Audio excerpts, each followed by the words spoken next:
Combustível é a pauta agora. Converso com o Alexandro Guilherme Jorge, é presidente do Sindicato dos Petroleiros do Paraná e de Santa Catarina. Presidente, falando da Rádio Cidade aqui de Criciúma, bom dia. Bom dia.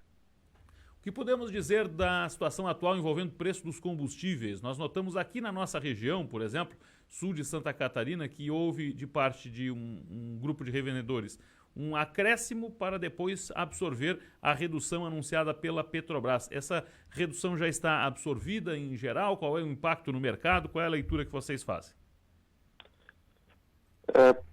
Primeiro vai depender muito da estrutura, né, de logística, distribuição. Quanto mais longe aí das refinarias, a tendência é que essa cadeia diminua e a gente tenha mais dificuldade com isso, né?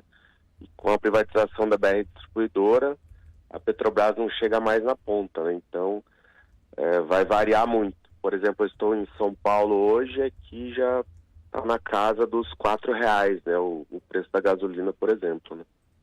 R$4? R$4, olha só, hein? E aí foi uma queda no valor, em valores absolutos, de quanto? Andava em quanto será a gasolina por aí, Alexandre? Antes de chegar nesse em média, nas refinarias foi uma queda na casa dos 12%, né? Uhum. Mas daí, como eu disse, né, vai depender dessa competitividade entre as distribuidoras, enfim, a própria rede de postos aí, né, a depender da região, a tendência é que esse desconto chegue até a ponta, né? Quanto menor for isso, quem está no meio do caminho vai absorvendo isso aí, transformando em lucro, né? E também tem aí o papel do Estado de fiscalizar, né? Então já fica aí o alerta para o consumidor que não perceber nessa redução na ponta, né, denunciar aí a defesa do consumidor, né? Perfeito. Vocês entendem que, pela conjuntura, pela forma como se colocou, é uma redução que tende a ser duradoura ou estamos falando de algo passageiro, hein, Alexandre? Na verdade, isso é algo que a gente já debate aí há 6 anos, né? Mais de 6 anos, quando veio o famigerado PPI, né? Preço de paridade de importação, em que o Brasil, né, começou a praticar desde aquele momento preços que não eram nem os internacionais e nem levavam em conta os custos nacionais, né, brasileiros. Então, na nossa visão mudada a política de preços, a tendência é que seja continuada essa redução, né? Levando em conta a nossa realidade, né? Um país autossuficiente em petróleo e que refina, né, boa parte desse petróleo aqui no Brasil e consegue atender a maior parte da sua população com custos nacionais, né? Então, não tem por que isso não ser levado em consideração na composição dos preços, né? Verdade, verdade. E o cenário externo, de alguma forma, pode criar alguma pressão aí que complique um pouco esses planos de manutenção dessas reduções ou vocês não veem esse risco, hein, Alex? Na verdade, né, o Brasil hoje ele alcançou uma situação em que o custo da nossa produção de petróleo, principalmente no pré-sal, ele é extremamente baixo comparado ao seu valor de mercado, né? Então, hoje no pré-sal a gente está produzindo petróleo a cerca de $5 o barril. E o preço aí no mercado internacional ultrapassa os $70. Então, continua sendo uma decisão, né, de qual o tamanho do lucro, né, como é que você vai ter essa relação de lucro, porque não tem como não ser lucrativo, né, com o custo baixíssimo da nossa produção, mas o quanto desse lucro vai ser auferido para a empresa ou você vai fazer uma política de atender o mercado interno com uma condição melhor. Então, hoje, né, essa variação, né, das condições externas não deveriam afetar em nada o Brasil, né? Hoje a gente produz petróleo suficiente para atender todo o mercado nacional e chega a exportar cerca de 1 milhão de barris por dia. Então, nessa condição, as flutuações externas, né, desde que a gente, né, tenha uma política voltada para a nossa população, não deveriam estar nos afetando, né? Isso. Mas o passo decisivo para se conseguir e consolidar isso é um passo que tem que ser dado, como foi, mas que para que se mantenha no futuro, de fato é a Petrobras o grande agente disso. Se a Petrobras não faz esse movimento, não é possível viabilizar um cenário de redução como esse, Alex? Na verdade, a gente viu lá na década de 90, né, foi em 97 a lei do petróleo que mudou, né, as condições. A Petrobras deixou de ser a monopolista, né, desse setor e abriu espaço para outras empresas, inclusive estrangeiras, né. De lá para cá, o que a gente viu? Na área de exploração, hoje a Petrobras divide com cerca, né, 35%, 40% da exploração com empresas outras, né, principalmente estrangeiras, só que no refino isso não aconteceu.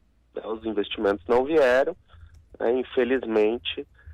O último movimento que se viu foi simplesmente a venda de algumas refinarias para o setor privado, mas não houve a construção de nenhuma única refinaria nos últimos anos, a não ser pela própria Petrobras. Então, não tem como passar por outro espaço de discussão, por outra esfera que não envolva a Petrobras, né? Ela é a maior produtora de petróleo nacional e, sem dúvida, a grande produtora de derivados, aí, né? Gasolina, diesel, querosene de aviação, gás de cozinha e por aí vai. Então, necessariamente tem que passar pela política de preços da nossa estatal. Bom, a Petrobras fez um movimento recente, algo que ainda está com repercussões, inclusive políticas, né? Buscando abrir um campo de exploração lá na foz do rio Amazonas, no litoral do Amapá. E, inclusive, há um indicativo contrário do IBAMA. O governo federal ele já demonstrou algum empenho nesse sentido, porque, segundo consta, haveria uma bacia interessante que foi sondada por lá. E tem uma outra situação que envolve aqui o litoral sul, né? A bacia do Pelotas aqui, que já se colocou em estudos e demonstrou ter uma boa condição aqui no litoral catarinense, gaúcho, para a exploração. Vocês veem um cenário também de ampliação dessa produção que poderia aditivar ainda mais essa condição de manter preços sob controle, né? Ter mais petróleo sendo extraído e refinado e produzido, enfim. Vocês veem essa condição de ampliação nacional da produção ou não é momento? Será, hein, Alex? Com certeza, né? Tanto nas fronteiras já dominadas, né? Como o próprio pré-sal, região do Rio de Janeiro, Espírito Santo. Na verdade, uma das primeiras plataformas está na costa catarinense, né? A gente tem, uma única plataforma, mas ela é uma das primeiras que veio para explorar o pré-sal, e isso se estende até a região nordeste. Então, há possibilidade de ampliação já nessas fronteiras aí que já se trabalha.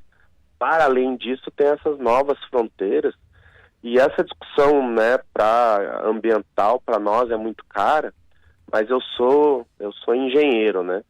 E os desafios da engenharia é você poder produzir, né, nas mais difíceis condições, e o Brasil é exemplo para o mundo, né, de produzir em condições adversas, com respeito ao meio ambiente. Então, eu acho que demanda um pouco da nossa engenharia da Petrobras, uma engenharia respeitada aí, no mundo todo, demonstrar que há sim condições da gente explorar em qualquer lugar aí do nosso país, dando condições seguras, né, para as pessoas e para o meio ambiente. Como exemplo, eu cito o polo de exploração de Urucu, que é no coração da Amazônia, que está lá há algumas décadas e a gente não tem aí nenhuma ocorrência nesse período, né? Então, há que se ter os cuidados, mas também a nossa engenharia aí tem plenas condições de fazer essa exploração, dando segurança, né, para todo o meio ambiente do entorno. Muito bom. Meu caro, olha, muito obrigado pela atenção conosco, ficamos no aguardo de próximas novidades e, acima de tudo, convidando a população a ser parte também desse acompanhamento, dessa política de preços que, afinal, interfere na vida de todos nós. Muito obrigado pela sua atenção. Eu que agradeço. Um abraço. Conversei com o presidente do Sindicato dos Petroleiros do Paraná e Santa Catarina, Alexandro Guilherme Jorge.